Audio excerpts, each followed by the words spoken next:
make it 1 o'clock. We can mark the meeting.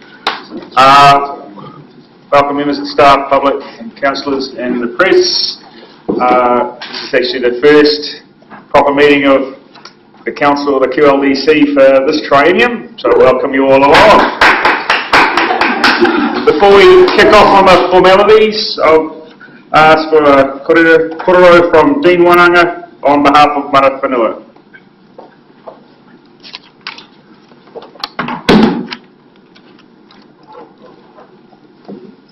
Ki tū ki rungi whakaiti kia mihi atu ki a koutou. O rangatira kia whakatau ki rungi tēnei tipu motu hake o tō tātou whenua. Ara ko whakatipu ko uru whenua. Ana reire tū ki rungi whakaiti a mihi atu ki a koutou. Glenn mihi atu ki a koe te kia whakatū ki rungi o tūranga a teitei o te karauna nei. Ana reire tēnā koutou, tēnā tātou katoa. So, kia ora koutou, my name is Dean Whaanga, and I'd just like to acknowledge some of the whānau that I already know, but also acknowledge the new councils that have managed to get onto this tūranga teitei, or this really important role that you have to play, and I was just acknowledging those ones that I know, and some familiar faces, and then some not so familiar faces, but especially our mayor, our new mayor, so welcome back, but a new tūranga, but we look forward to continuing the great relationship that we've had for a number of years. I am the chairperson of Aura Runanga. As you know, there are 7 runanga throughout the Mirihuku Otago Takiwā that you have a relationship with, and I happen to be a chair of one of those, but I'm also the manager of Te Marama Incorporated. Along with Okahi, you have a relationship with through policy and planning and a whole lot of other mahi that you do around the Local Government Act and the RMA. So we hope to continue, I know we will continue that great relationship that we've had to date, and continue to do all the work programs that we've both been involved in. So both ourselves and Okahi have been involved in a lot of the upgrades that you see around the town, and I suppose I was partly responsible for the roadworks that I couldn't find my way through when I come through, but it's wonderful to see some of that work that's happening around the roadworks and the improvements within town and all the mahi that you've done today. Been a big part of the spatial plan as well, and on the governance board, so we look forward to all the work programs and being part of those conversations that we have with the new council. So basically, Te Marama ourselves, so we are an environmental entity for Ngaitahu, and we provide service to we've got relationship with 7 councils, including QLDC. Ngaitahu itself, I suppose you all know who Ngaitahu are. They are the tribal authority for most of the South Island, and have 18 runanga that they look after. And we have our corporate body, Te Runanga Ngaitahu, but I suppose the thing about our structure is that the mana, or where all the decisions get made, is at the people face. So, you know, the likes of our kaumātua that sit around homes, in the homes, and they're the ones we try and get, and the people that are living in the communities to make the decisions on our behalf, and we're just what we call pōlona, we're slaves to what they want us to do, just probably a little bit like we all are here. We do things together to help our community. So it's really just a really quick korero. There are probably other opportunities to dive in deeper to our relationship. We'll probably see each other around a lot of the work programs that you're doing, but just gives me great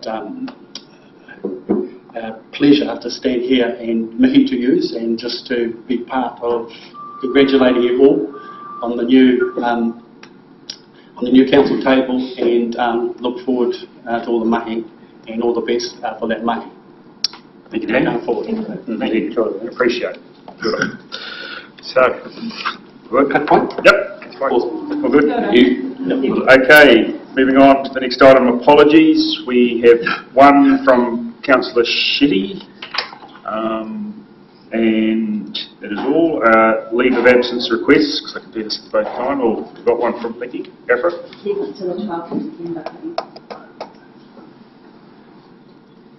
Barry? 20 2nd to the 28th of November. December 16 to January 2, please.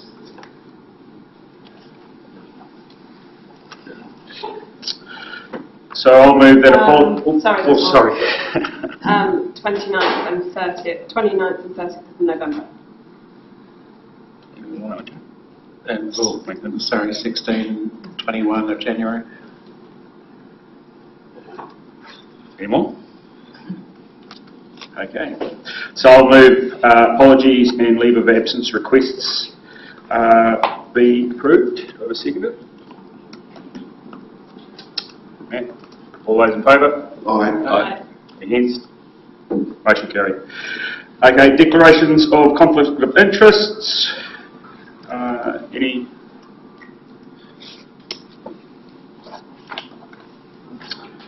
Okay, there are no matters lying on the table. No special announcements. Declaration of Mr. Gavin Bartlett. So I get Gavin to come up.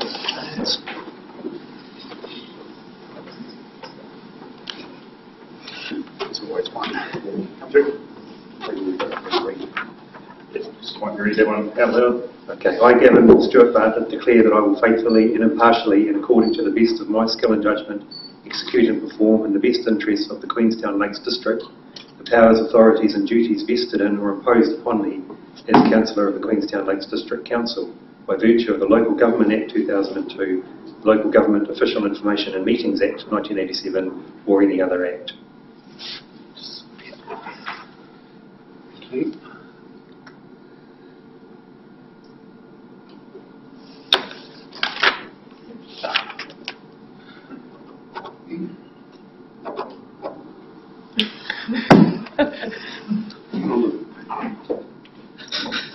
Get your knee. Oh my goodness.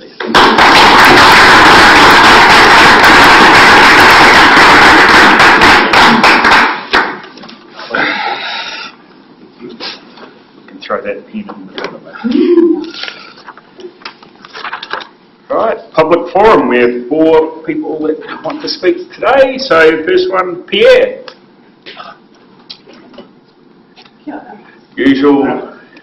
Usual process, Pierre, being a veteran of these things. 3 minutes, away you go. Kia ora koto katoa. My name is Pierre Marasti and I am speaking on behalf of Extinction Rebellion.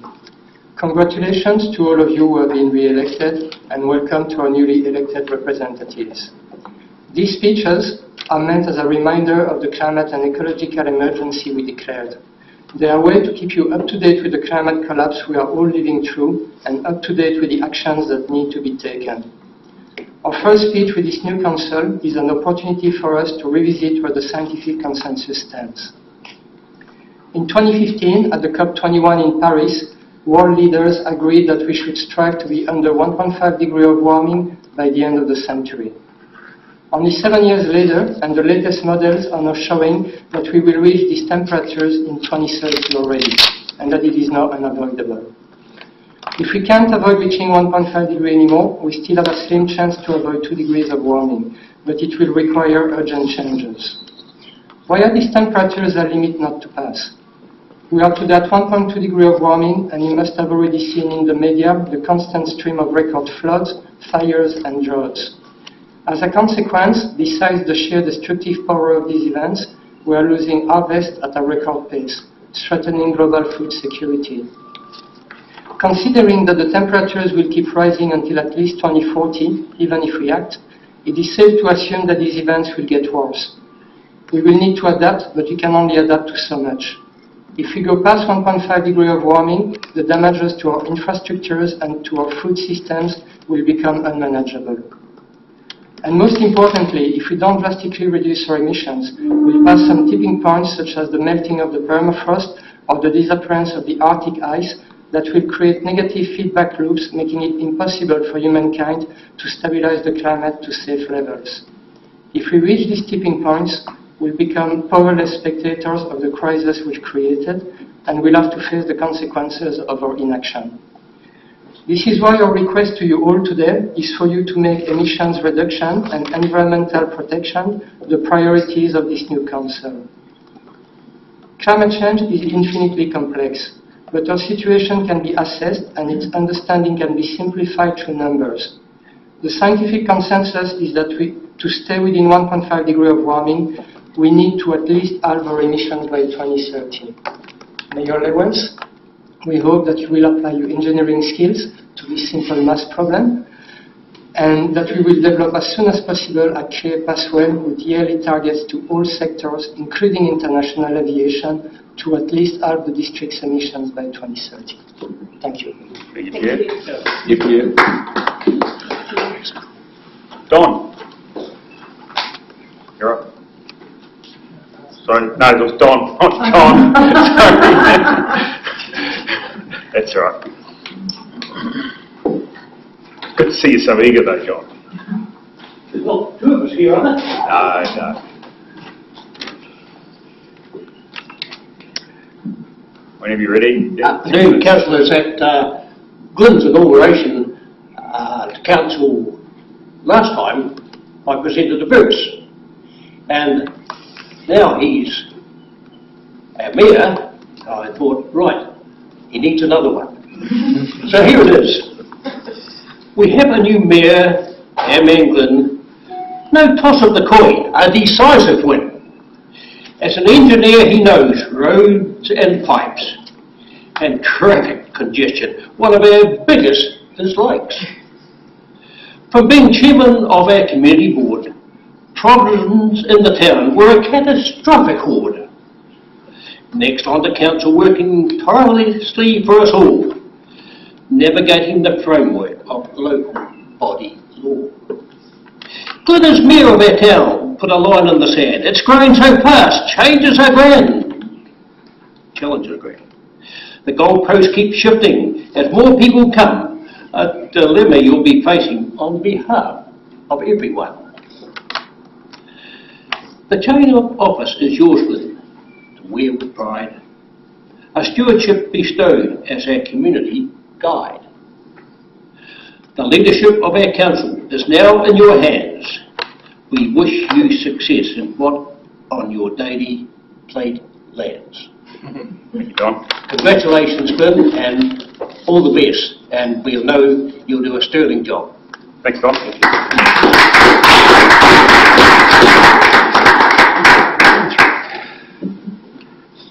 John, you're going to have to wait for this cat's turn now.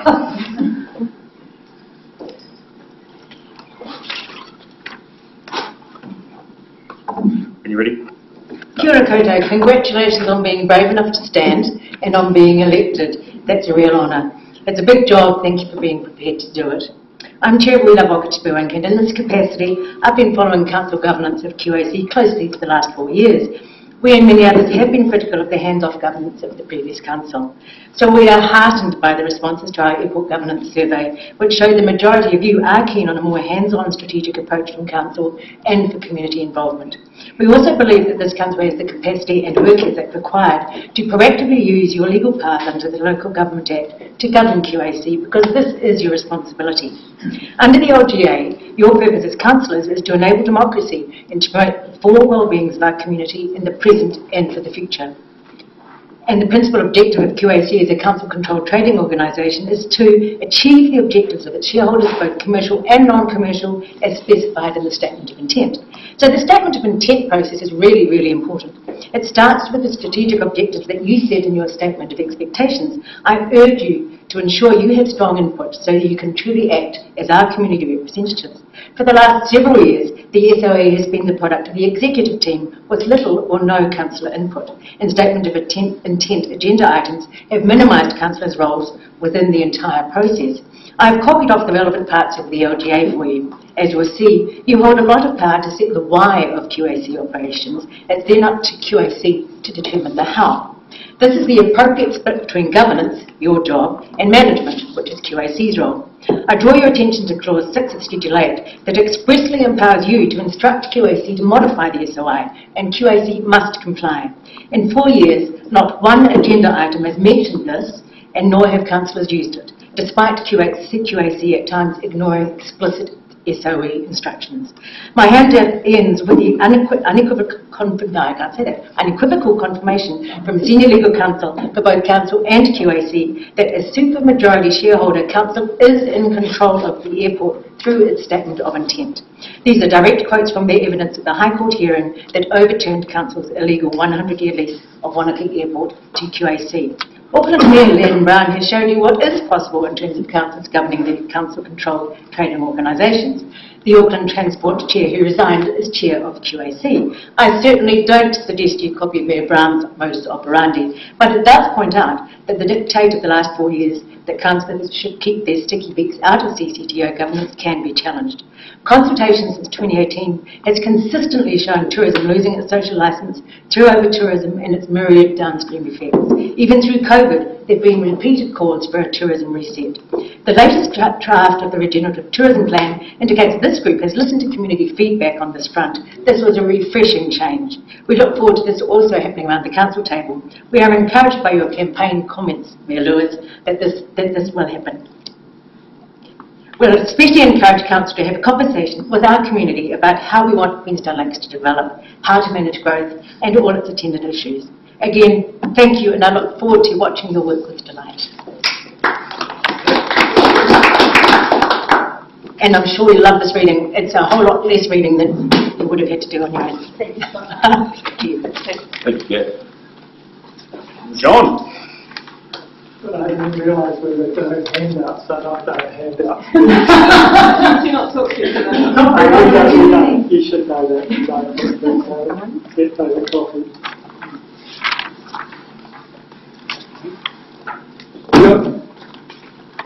Yes. Called John I'm here speaking on behalf of Blackman 2050. Now I'd like to join Kat in congratulating you and thanking you for standing for council and succeeding with that. Having been married to a councillor, I know what an incredible amount of work it is, and that the effort that Mahi you'll need to put in. Now apologies before I start to Cody because I missed you off the list here, but I do note Cody scored a 9 on the graph, so it's very consistent with the rest of the results, but I wasn't going to read from them all because it is after all climate change, so thank you, Cody. Across the board, this is a united council on climate change. All of you, when surveyed by Crux, published on the 16th of September, the graphs showed how you responded to a number of questions that Crux put to you. And on this graph here, I show the responses to the climate change question.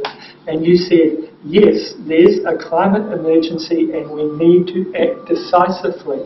The majority of you chose the maximum possible that you could. It is an issue for you. And everybody at this table is in agreement. I know Mayor Lewis, I'm getting my tongue around that bit, Mayor Lewis wasn't part of this survey because it was of council candidates, but the Mayor stood separate from the other mayoral candidates in that he explicitly spoke to climate change issues and expressed his concern. So this table is united on this topic, and it is the biggest topic facing you.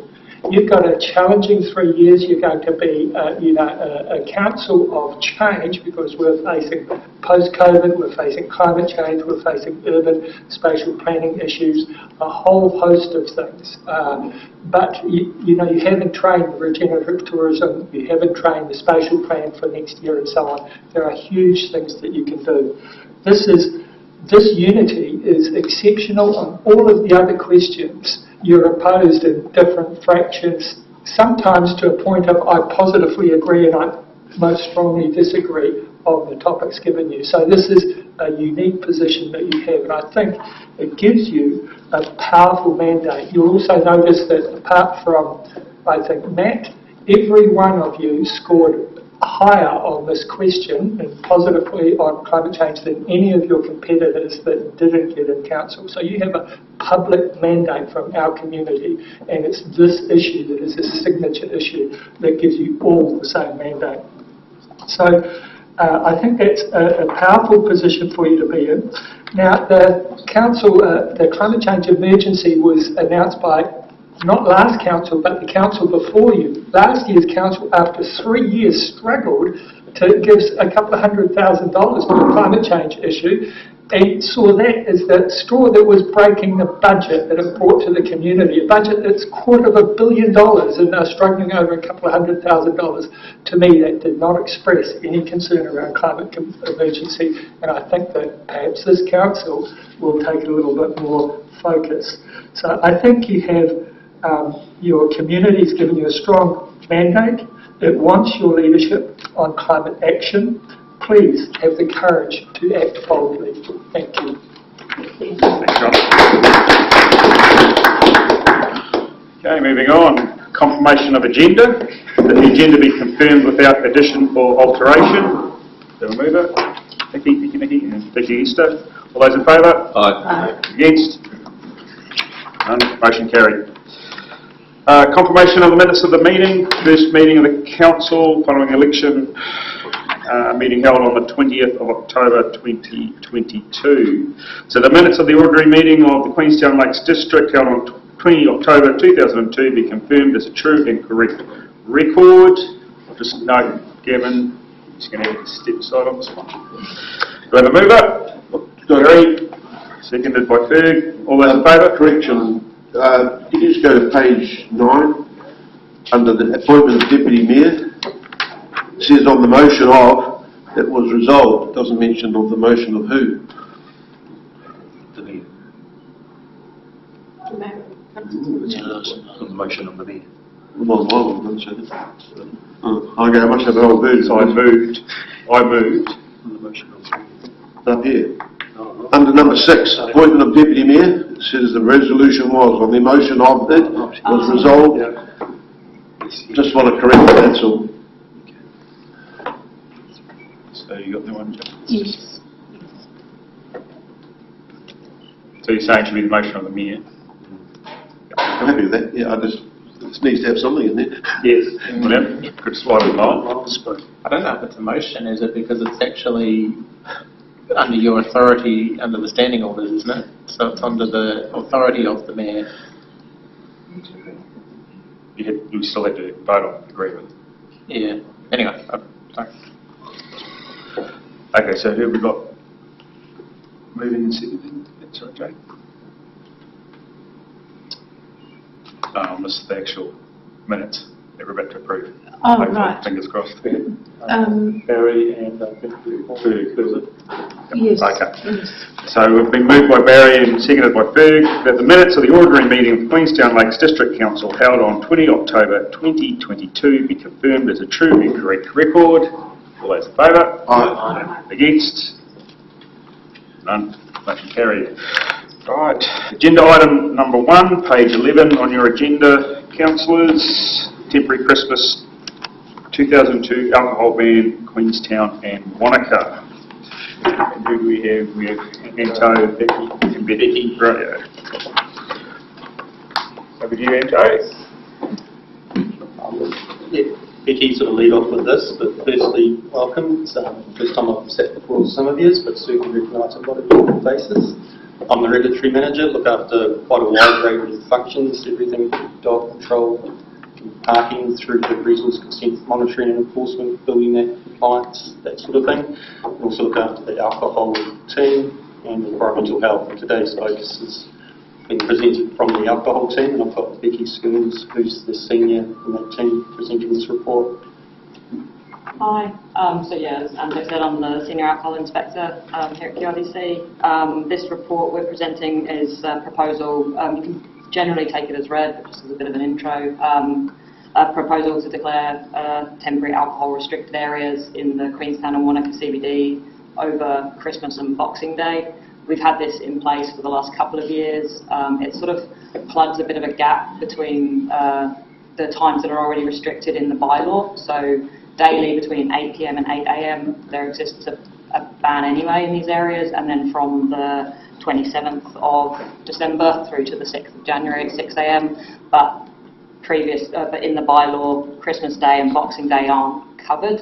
Prior to these temporary bans being in place, police raised some concerns about large gatherings on the beachfronts, particularly crime, high levels of disorder, litter, things like that.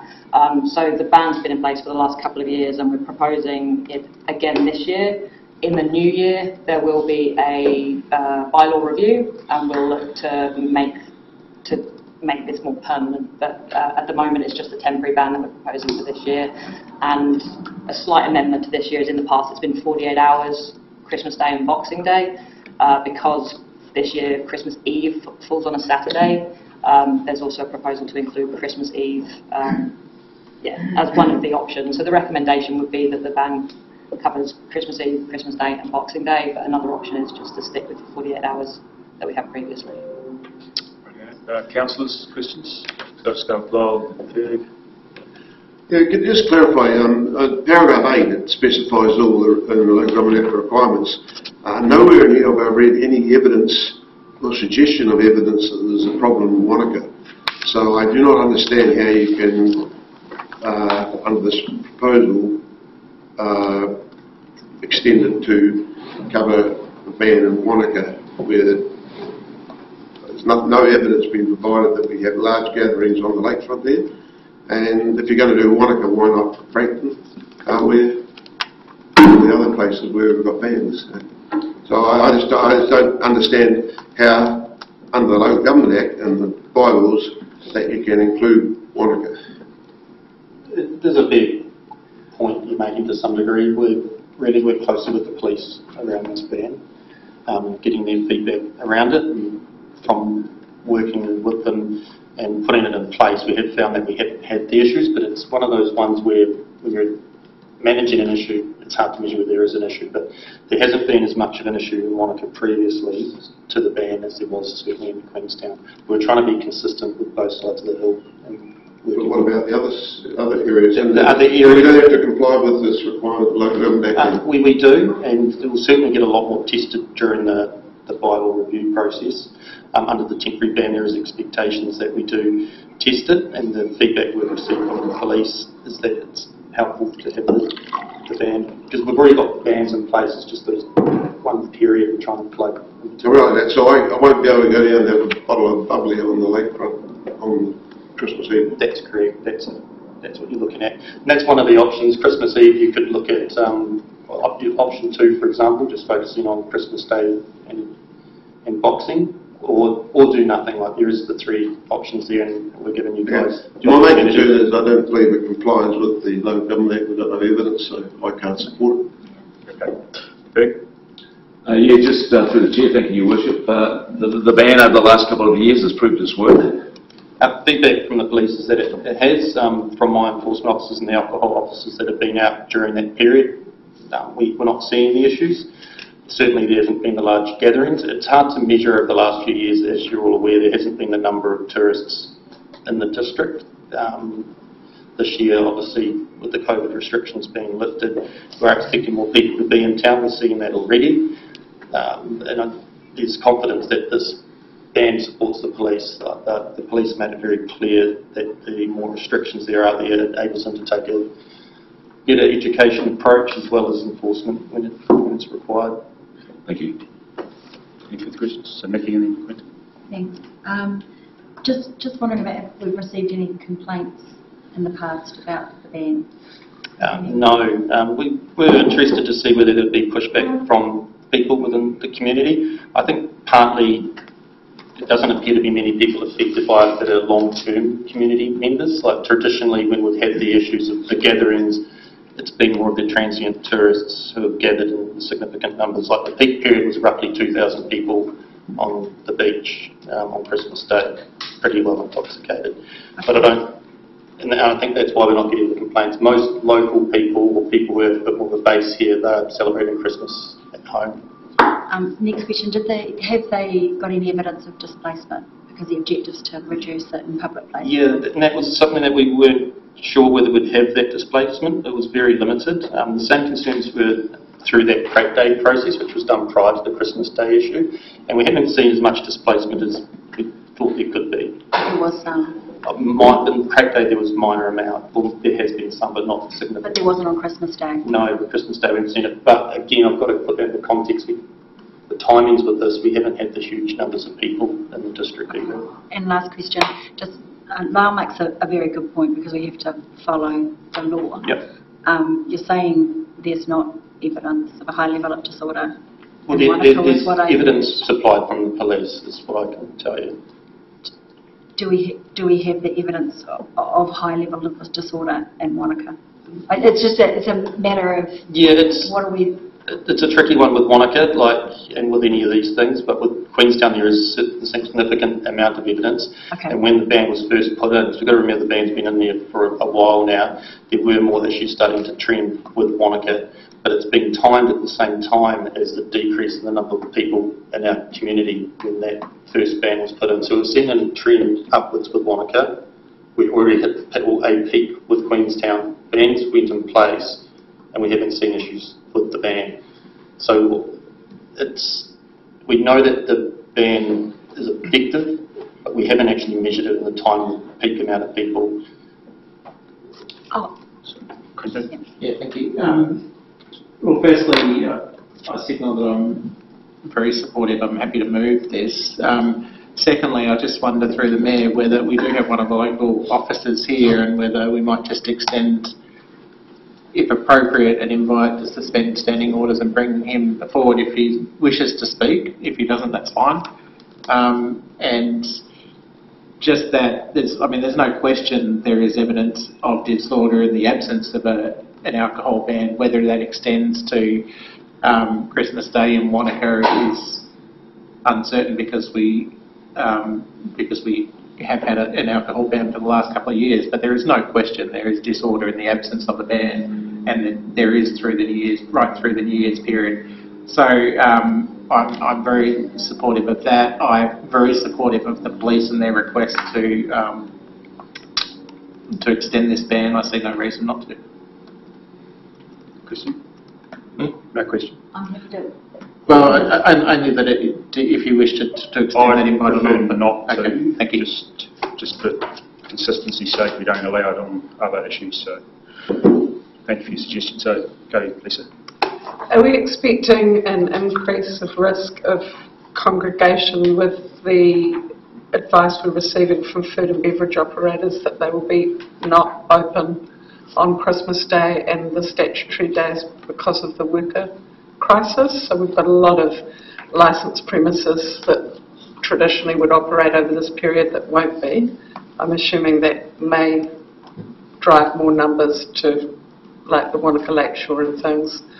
So this would help us to mitigate that. There's certainly potential for that. It's something that I haven't given a significant amount of thought to be fair. I haven't had any feedback or looked at it closely to say who is going to be open during that period of time. It's quite concerning if you are, so I think this is going to be quite telling. Yeah, in regards to your answer it simply is yes, this would support a potential issue surrounding premises not being open to support the amount of people around. Thank you. Any further questions, councillors? Do I have a mover and councillors? So we've got a mover from Councillor Smith and Esther second. Does anyone want to speak to the motion? No. I think to propose an amendment, which may or may not fly, but I just... Yes, sorry, excuse me, do I get to speak to the motion first, if that's correct? In standing orders, or do you want me to speak at the end? Speak at the end, or you've got a right to speak now, and you've got a right to speak, a right to reply. I'll have the right to reply. Okay. Just given that we have just heard officers say that there is not evidence of a high level of disorder in Wānaka, I'd just like to give councillors the opportunity to approve it for Queenstown if they want to, and not for Wānaka if they want to, rather than it being a full sweep. So I'd like to put an amendment in there, and I'm sorry this is on the fly, so I'm not sure how to word this. To exclude, if I get some help from the Chief Executive, that would be great, just to exclude. I think what you would do is simply limit it at number 2 to just attachment B. Take out Wānaka. Just take out the reference to and in Wānaka. Yeah, I'd like to put that amendment. I don't know if I have a I'll second that. So mover and a second for an amendment. We're on item 2. We've removed the words "and in Wānaka," and brackets refer to attachment C. If I can just speak to that just very briefly, I think it should be obvious, but if we go down in the report and we look at the Local Government Act, I am no fan of alcohol in public places. I want to be able to prevent this. I would like to be able to support it, but looking at the law says that we can't do it unless the area has experienced a high level of crime or disorder and can be shown to have caused or made worse by alcohol consumption in the area. So in that area. So I think it's really unfortunate that we don't have any evidence, but because of that, I want to put that in motion. As a second, I'll speak to you. I totally support alcohol bans, and when they're justified, but here, based on what we've got here, and what you're basically trying to do is put a ban in to preempt any disorder. My argument is, either you take Wānaka out or you put all the others in. Why wouldn't there be, there's just as likely to be disorder in Lake Hawea, for example. So, I think under the Act, it lays out what you should do. Yes, based on evidence, but let's be consistent. I'd like to speak to that. I mean, look, there is clearly evidence of a disorder in the location. As to whether that extends to a particular date is irrelevant. There is a long history of disorder from alcohol in the downtown of Wānaka and in other centres. I mean, quite frankly, I think it's extraordinary that we're debating this in this way as to whether we should. The police have asked for it. We should be supporting the police in addressing this issue in our downtown areas. And the shocking image from the police 2 years ago when they reported this to us and pleaded with us to extend this to Christmas Day was people defecating themselves on the foreshore of Queenstown and pooing in the shop front and defecating in the shop front of iCarts or somewhere. It's just unacceptable, and this is the tool that is available to us. It's extraordinary. We're not disagreeing with that. Any further comment? Queenstown. So I'll put the amendment to the vote. It's the change of 2 and the removal of "and in Wānaka," and the brackets refer to attachment C. All those in favour? Aye. Aye. All those against? Amendment fails.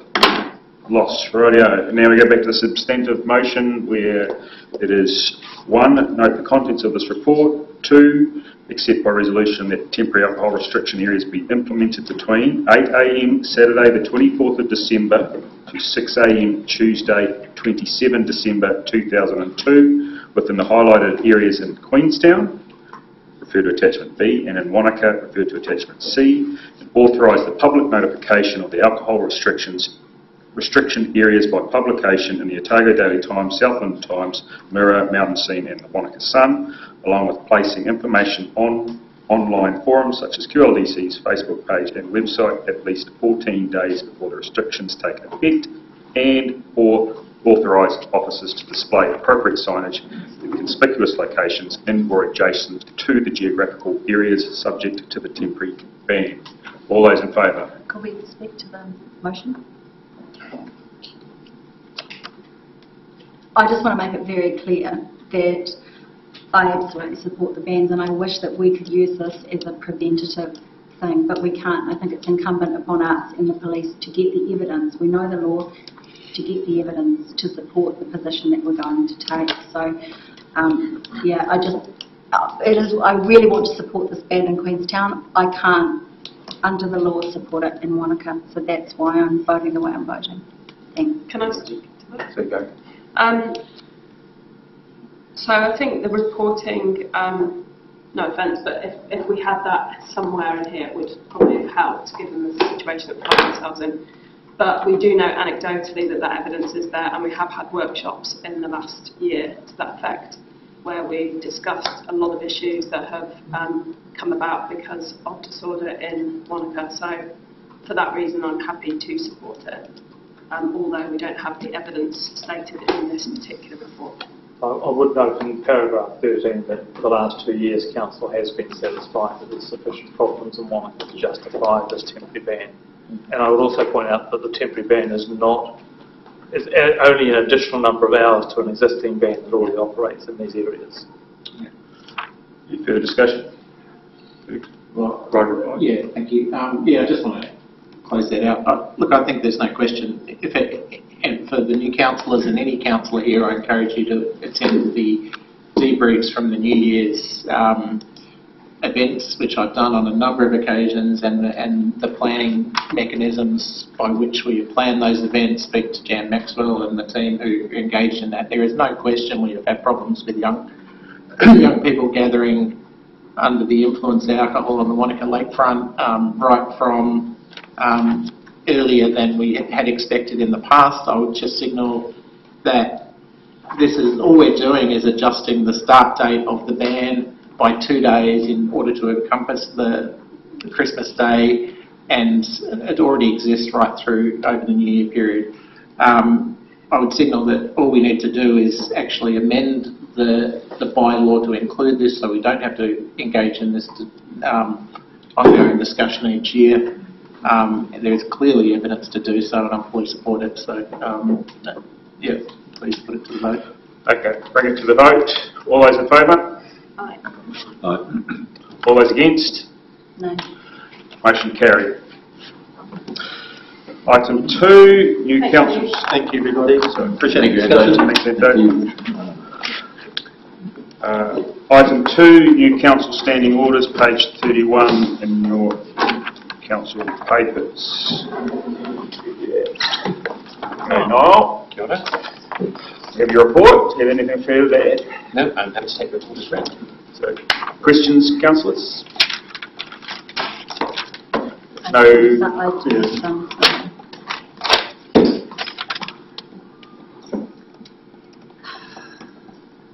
Okay, I've got a couple, and they're just technical for sort of helping us with them.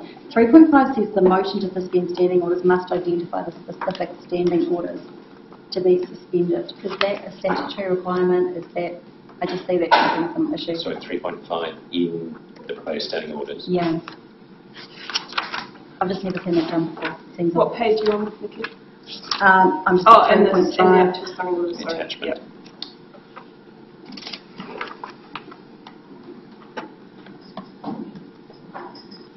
So it's page 55 or page 20 in the standing orders.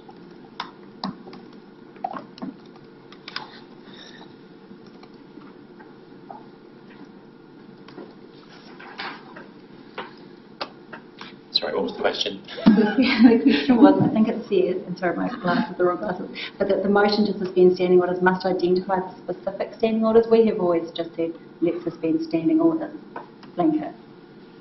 Is this too specific? Right, that's fine. I guess, standing orders uses the word must as in it's something that must happen. It's essentially just, we take the recommendation from LGNZ. That's fine. Thank you. There's a couple of errors I just wanted to point out. They're really tiny, but at 9.1 in the second paragraph on page 34, I'm not even going to go there. I just thought I'd let you know. And on 12.12, paragraph 1 on page 42. They just might need. Please, thank you. What were those? Sorry, say that again. 9.1, second paragraph, under 9.1 on page 34. Are they just minor typos? They're minor things. I just thought I'd point them out to put them through. In 12.12, paragraph 1 on page. So I'm not sure what are they? Right, I'll go there. Sorry, I should have done this behind the scenes. And we can do that if you would prefer.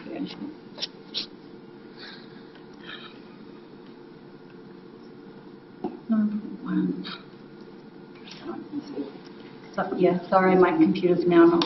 Page 69 on the council papers, page 34. So there's extra just dust in tiny there? now. Yeah. Is that what you're referring to? Yeah, we can What's the second one? And the other one's 12.12, paragraph 1 of that provision, and it's on page 42. What was the 12.12? Yeah. Yeah. And the issue there was? What have we missed or added? It was from memory. Sorry, my computer's freezing up on me for some reason, but it was I think it was the way it was in word, right? There's a missing word or a word was doubled There is up a missing word there. or something like that. Thank you. No, they're minor things we can tidy up before it's published as the final version. And the other thing, this is the actual question. Why, given LGNZ speaks to talking through these documents with councillors, why did we not workshop the executive, bringing them to a meeting? And it would be more specific on that with the code of conduct, which is also coming straight to a meeting. I can't speak to the code of conduct. I'll just Yeah, say to this that's one. fine. I mean, generally speaking, we've not tended historically to workshop them with councillors before bringing them to a meeting. There's no reason why we don't. I mean, generally I wouldn't consider the changes that are proposed particularly substantial. In my mind, you have a different perspective, but so very happy to if that's a desire going forwards, but generally it's just not been practiced to do so. There's also a section in there on workshops in Appendix 11, which I don't think LGNZ has. No, they've removed theirs. They do give some specific guidance around best practice around workshops and what should and shouldn't be done, which isn't reflected in our standing orders in Appendix 11. So, is there anything to say on that one? I mean, maybe not. It's perhaps something that would be worth having councillors sit down and discuss before they agree to something that is actually contrary to what LGNZ recommends as best practice. I suppose to respond to that one, we're all aware we may not be aware that LGNZ is looking into sort of best practice for workshops, and they're looking at, I think, 6 different councils across the country. So out of that will come stronger recommendations. I don't think they've done a lot in this space to really define what is good and bad practice.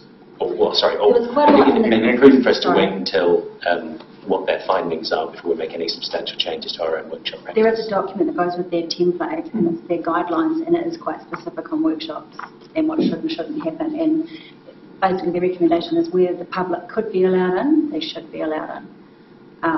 So I just think having an appendix on workshops that is contrary it's interesting. Thank you. It's not a formal position, though, is it? The council has the right to have its own position on that. Well, it does, but... Hang on. Sorry, Gavin. I only had a couple of just little typos as well. I don't know, is it? We've cleaned those up? Well, are they material to the actual... No. If you want to pick those up at Niall afterwards, yes, you can. It's fine. Gavin. You done. Just page 13, you've got the new line there, appointed member. In the, is that in the definitions? Yes. Sorry. Page 13 of the standing order there. So that's new, isn't it? Yes. So how did it get on previously when we appointed members? It just wasn't a definition within LGNZ's template. Oh, okay. So carry on from that then, going to page 27. What is the position on voting rights of appointed members? Depends on the delegation.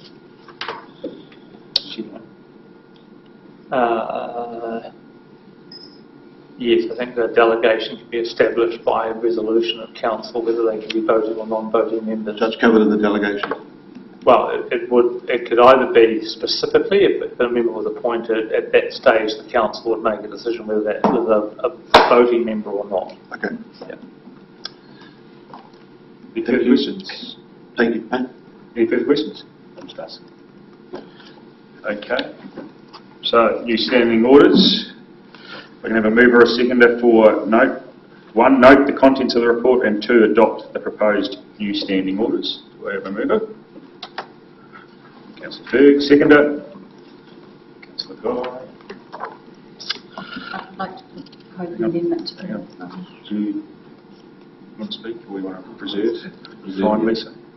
Lisa, do you find just preserve? Okay, up we go. Just like to propose an amendment. I'm not entirely comfortable with the standing orders where they're at. I think it's great that we're adopting option C. I think it's fantastic.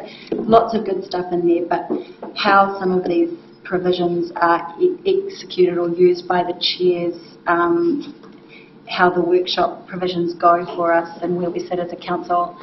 I think maybe there's need some time to sit to see how they're implemented by the chairs and by us as a whole, and whether we want to change anything down the line. So I'd like to add an amendment, which is an extra resolution that council resolves to review the standing orders in 6 months' time.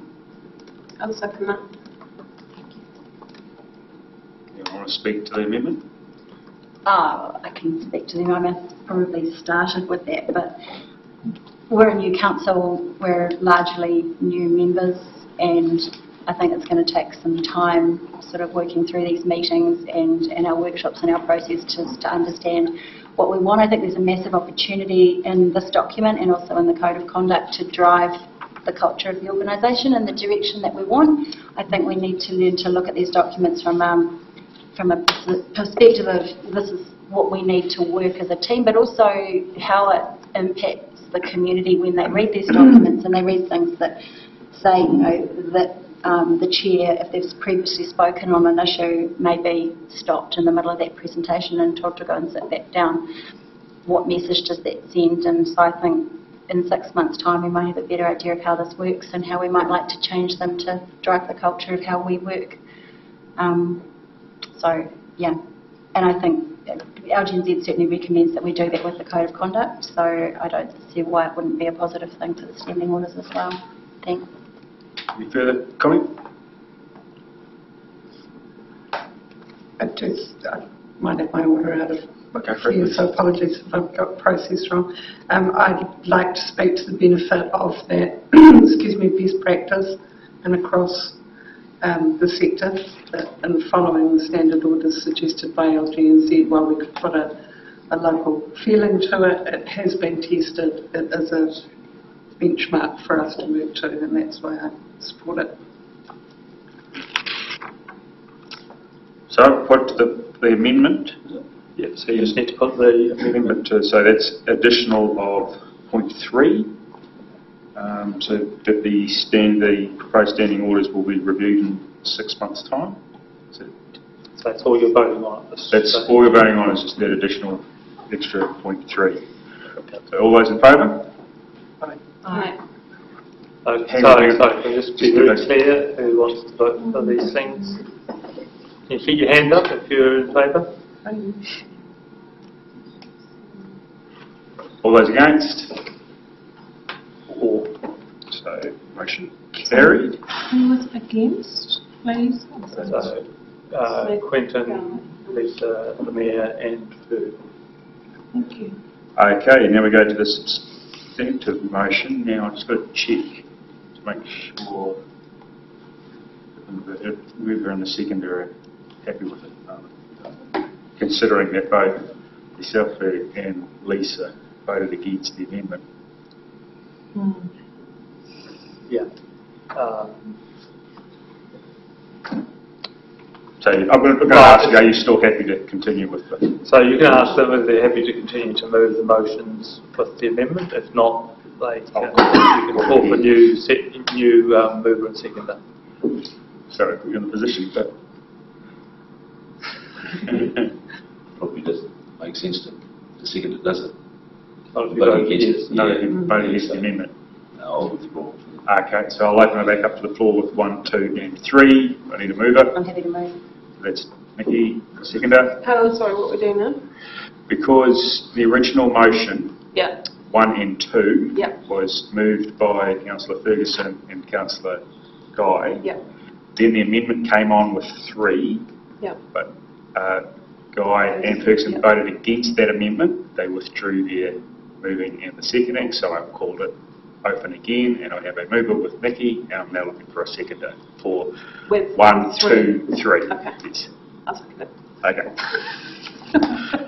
I was just making sure. Okay. Got the one, Jane?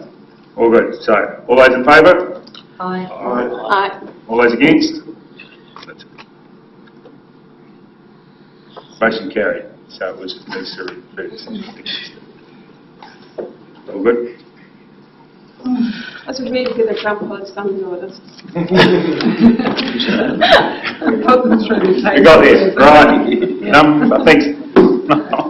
Number 3, new code of conduct, page 129 on your papers. So Regan, over to you. Kia ora, thank you, Your Worship. I have nothing to add. I'm happy to take the items as read. Okay, open to the floor for questions, councillors. I would just like to signal that I would like to put forward a motion. You have a question? Can I do that? After the questions. Go for it.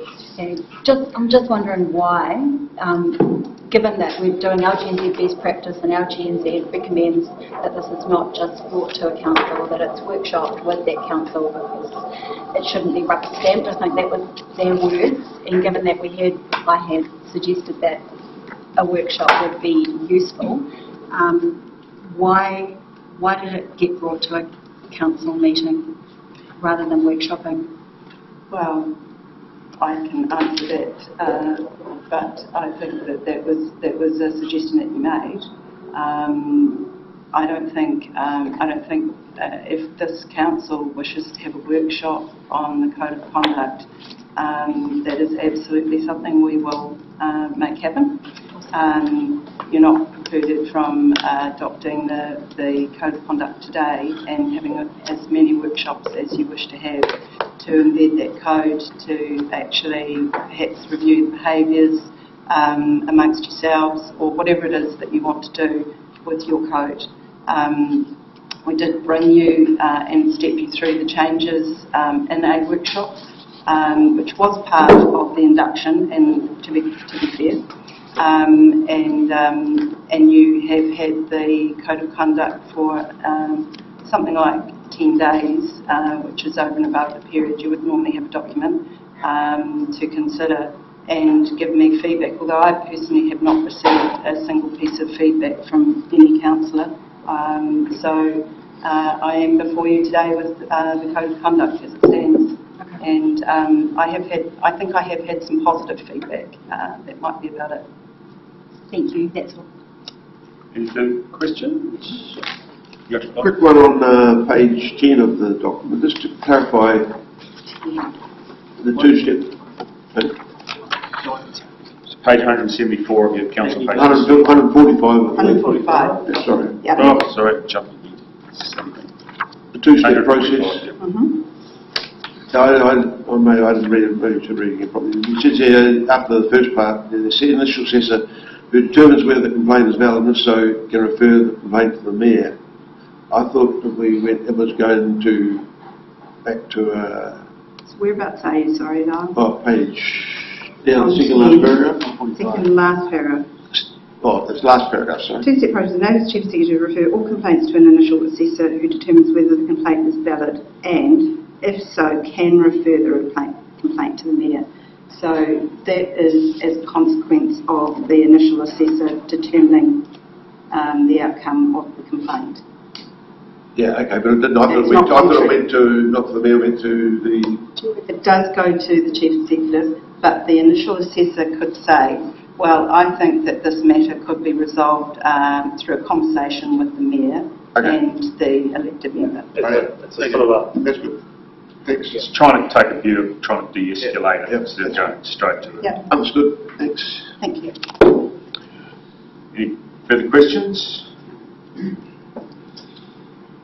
So this is to indicate an amendment or an alternative motion? An alternative motion.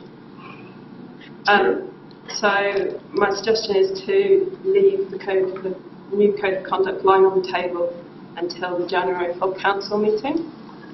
And in the interim, just hold a councillor-led workshop to understand and review it. So can I speak to that? I'll second it first. Okay. So it'll be February. It will be February, right, yeah. Sorry. Yeah, okay. So we have a mover yourself, a second of Nikki. Open up to the floor for discussion. You want to start off? Yeah, please. So having read through it, I think it looks great, but I think it'd be really beneficial for us all to just maybe just do a councillor-led workshop where we could just run through some scenarios and actually understand what it looks like. In doing that, we just have a far greater understanding of it, and it's a bit like what we discussed before in terms of it helps us to understand how we can drive culture, where we can get tripped up, and just, Megan's right, we have had 10 days to do this, but as we all know, we've been under the pump recently, so for me it's just, we've got a code of conduct that is in operation at the moment, it's fine for the time being, we workshop this and we come back to it in February, just leave it lying on the table. And obviously set up a workshop so that we actually do it in the interim. Further comment? Yeah, I'd like to speak to that.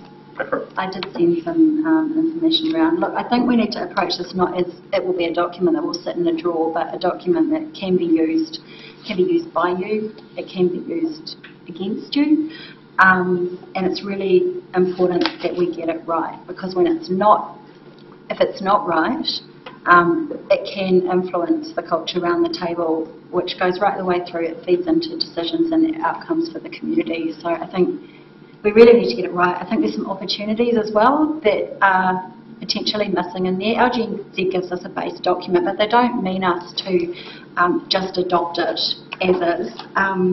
LGNZ's 2016 guidance said nothing is more likely to promote non-compliance with a code than elected members being invited to rubber stamp a code that others have prepared. So we are entitled to have some input into this. Some of the things that come up for me, it's not just an academic exercise, transparency, I think is a principle of good governance, and that's missing. We're missing out with the sharing of information provisions that are in there.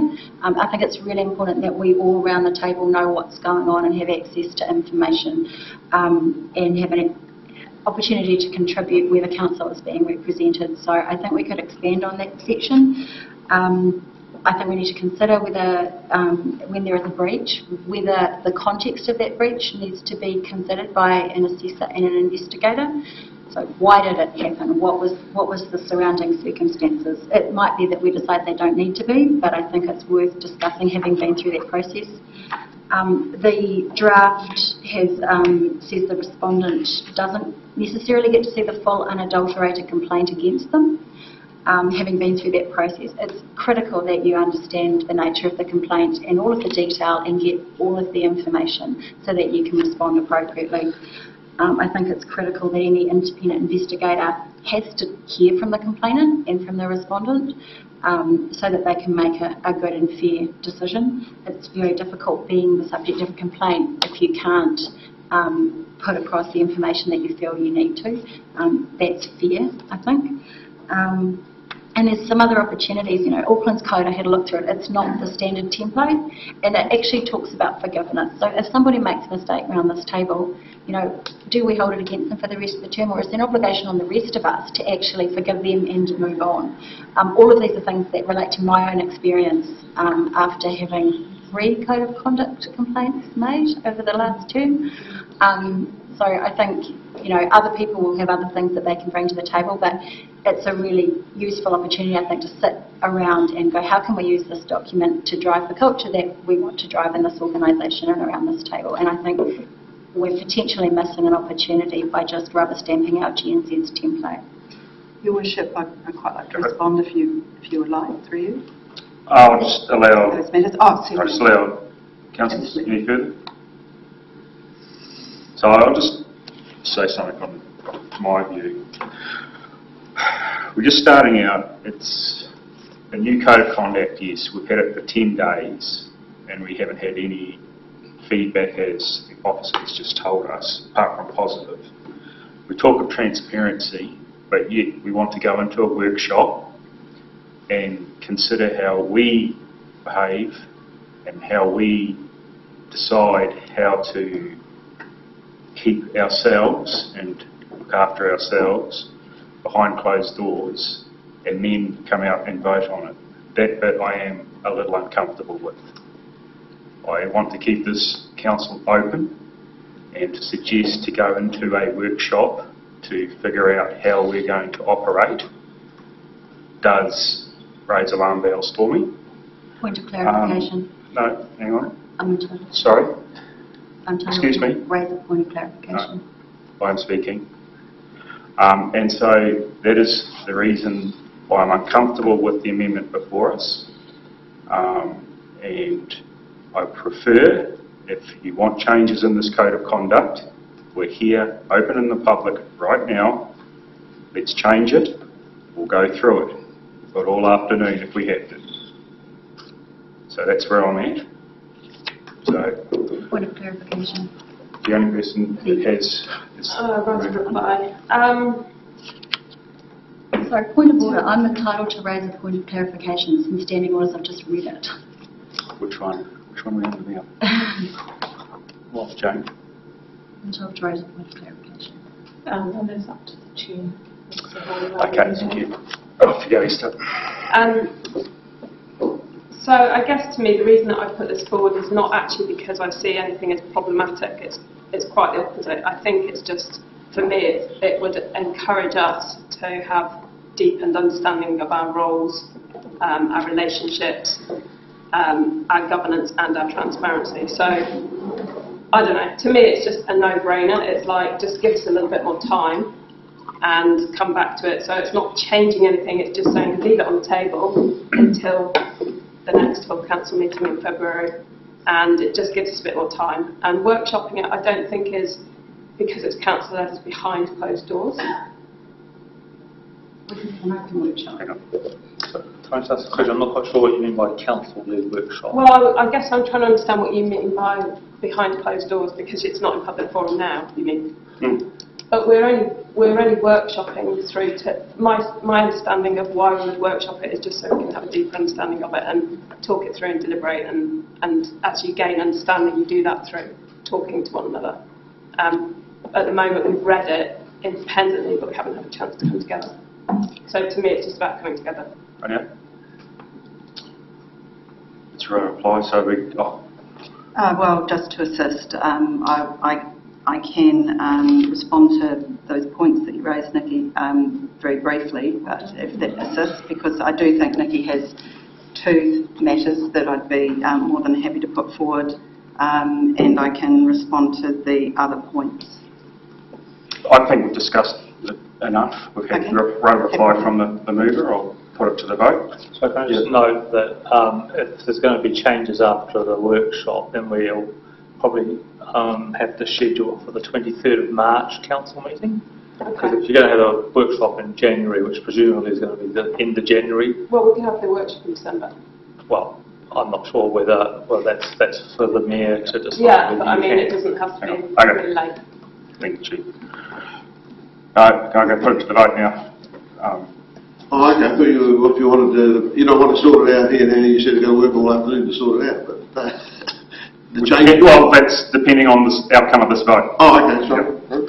So we've got a mover and a seconder for, was it 1, 2, I think, allow the item to lie on the table to be reported. So leave the new code of conduct lying on the table until February 12 council meeting, and in the interim hold council-led workshop to understand the review. So just an alternate motion. Yeah, this is the motion at the moment. So if this gets defeated, it goes back to the original. Okay. So all those in favour? Aye. All those against? Motion lost. So back to the original, the recommended motion before us. That's 1, note the contents of the report. 2, adopt a new Queenstown Lakes District Council elected members code of conduct. Do I have a mover? Councillor Ferguson. Seconder? Councillor Bruce. Good. Open for discussion.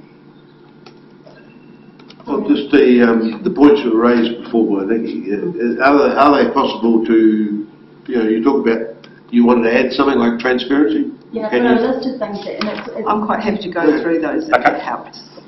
So your first point about transparency, I agree, but I think that's quite easily dealt with by adding the word transparency to the principle on page 5, which is headline is accountability. I think that can read accountability and transparency, because the meaning behind that, particularly that actions will submit themselves to the scrutiny necessary to ensure that you're accountable to the public, I think that probably does cover off transparency. So I'm quite happy to add the word transparency to that heading. Your second point about sharing of information, just to assist, I think it's my understanding, although it hasn't been we have two steering groups effectively. One is the QAC. As you know, the minutes, the agenda and the minutes are already circulated for that group, and the tenure plan steering group is actually open to all councillors. So if they were the two groups that you were thinking of, then I'm not sure that that is entirely relevant. No, I'm so sorry. I don't know how this discussion is going to go about it. What I'm referring to is, for example, where a chair potentially goes to an external meeting with, say, for infrastructure, Waka Kotahi, for the mayor, it might be to the Metro Mayors Forum, or it might be to the Zone 6 Southern Mayors Forum, that those minutes and agendas are made available, and that the position of the full council is then represented in those meetings. So rather than, so that we all understand what's going on, it's sort of an open dialogue. I do understand that point. I'm not sure if that is a matter for the Code of Conduct. I think it's a point you should raise, perhaps with your fellow councillors in a workshop setting. That's where that could be agreed or resolved, if that issue. Well, the question is, I think, whether it should sit in the code or whether it shouldn't. And I think it's, we can have this discussion here, and I'm not sure how we're going to... I guess it becomes a point that either your fellow colleagues can see as being material, so that they don't actually agree with the code today, or not. So I'll carry on going through. Sure. The next one is whether the specific context of a breach, including any mitigating factors, must be considered in any assessment. Look, I think I've gone back and reviewed, and I did find, or I do consider, that that is really clearly already outlined on page 13.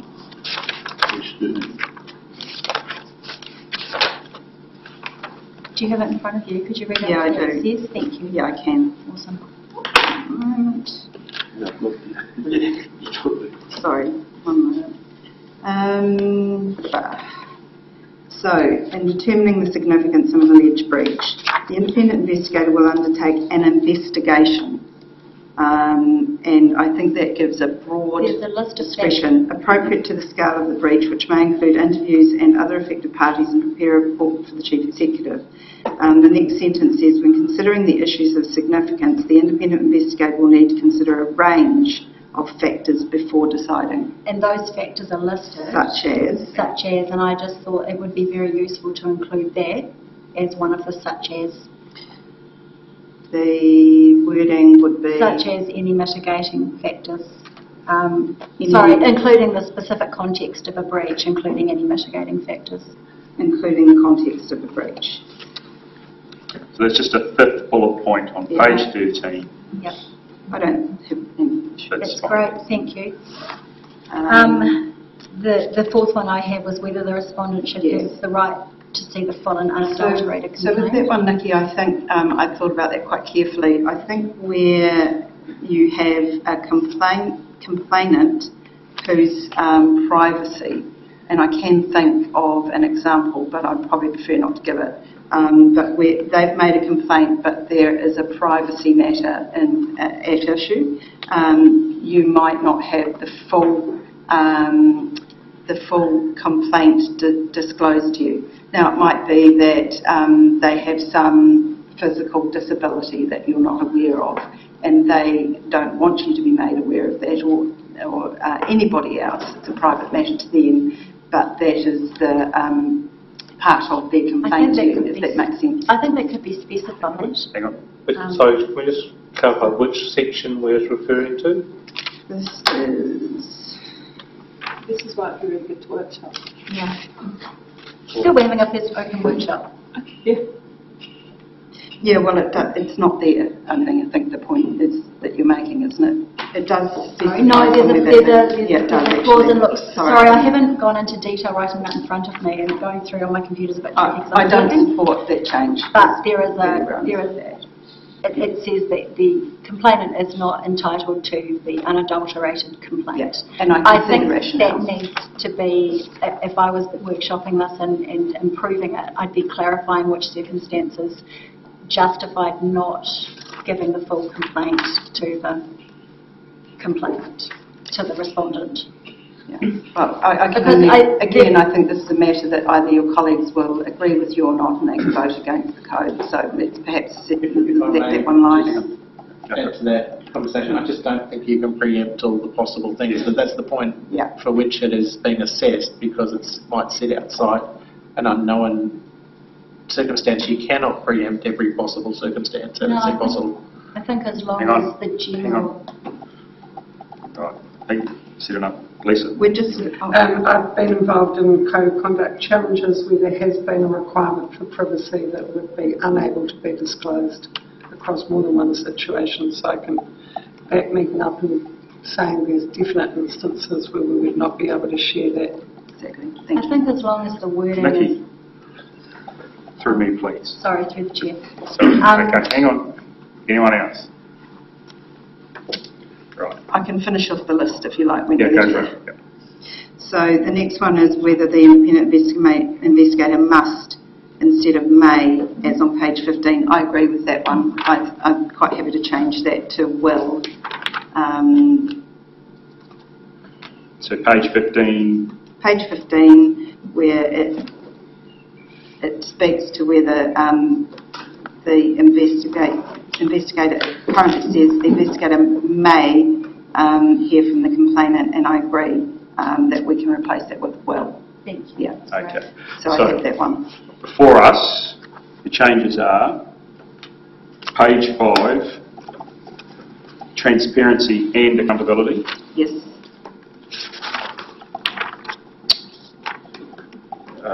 Sorry, you have to keep them up. My notes aren't. The last one, on page 15, the investigator must. Yes, must is fine. Oh, did you not say well? Will, sorry, yeah. Will. Yeah.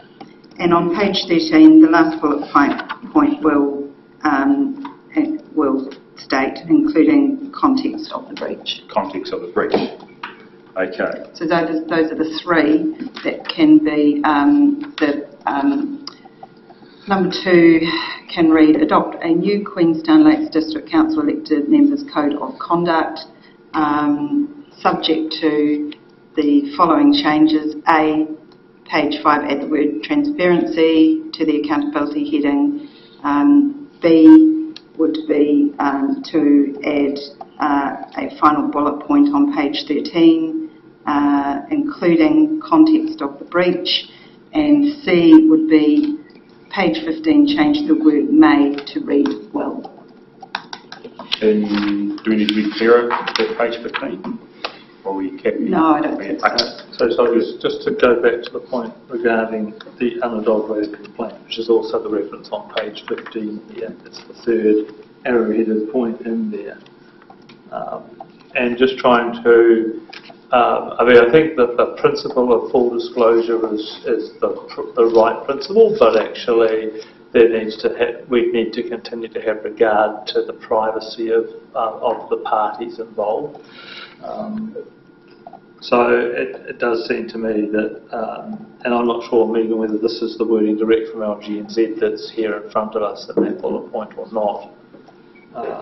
She's suggesting we change the name, the word will to may, to give some discretion. Well, I think what to try and reflect, I think the intention is that it is that the chief executive should endeavour to provide full disclosure of the basis and nature of complaint.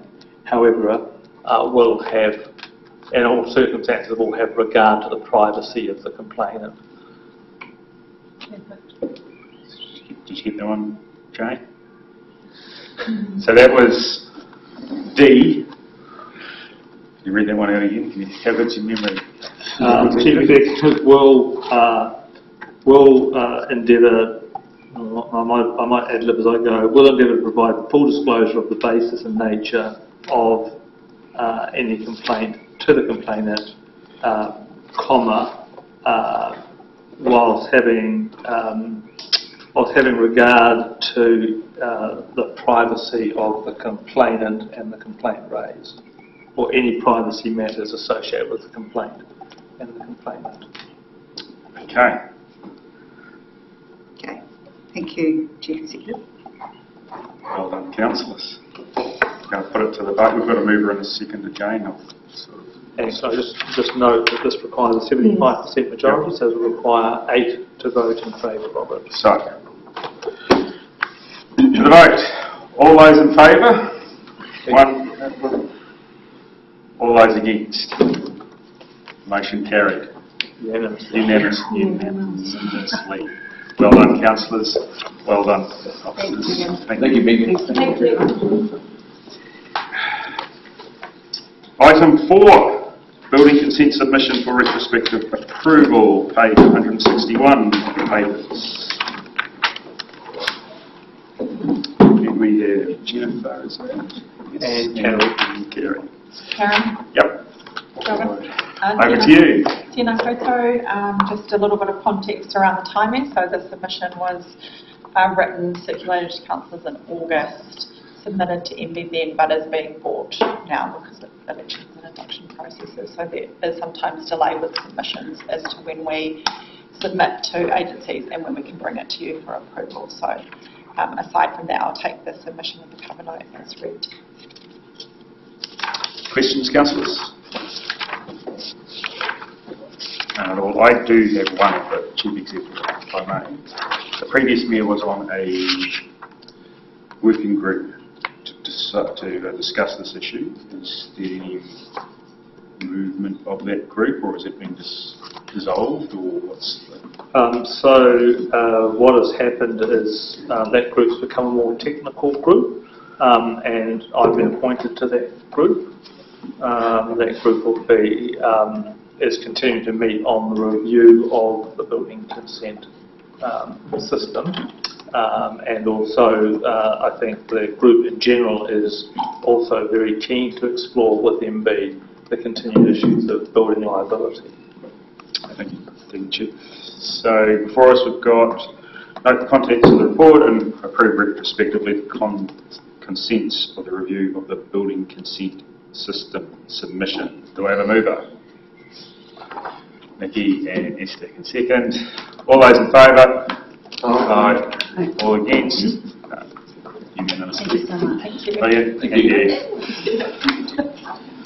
Item 5, Chief Executive's report, page 196 of your papers. Over to you. So thanks, Mr Mayor. So just really 2 items here. The first is, we'll take the second one first, which is simply the draft meeting schedule for 22-23. And noting that the committee schedules for the forthcoming year haven't been finalised at this stage because we've yet to appoint the committee. So that's a piece of work. So we have the principal council meetings scheduled out for and the community board meetings for that for next year. The second one is, I suppose, it's the hearing of the Howard Drive roundabout. And really it falls to Councillor Ferguson, Councillor Smith and Councillor Whitehead by default as the appointing, so that's one of the joys of coming back. So really that's to appoint those 3 councillors to be the hearings panel for that roundabout decision. That's unusual for new councillors. Normally council will make a decision by council resolution of the members, but given the timing of this and given the history of this, it seemed most practical to appoint 3 existing councillors.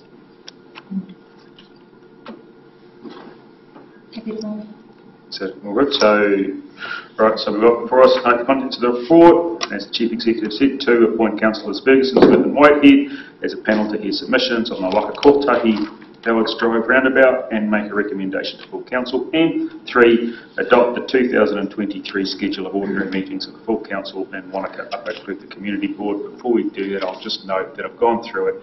None of the meetings fall on school holidays. Right, so do I have a mover? Yeah. Thank you. Seconder, Lisa. All those in favour? Aye. Against? No one unanimously.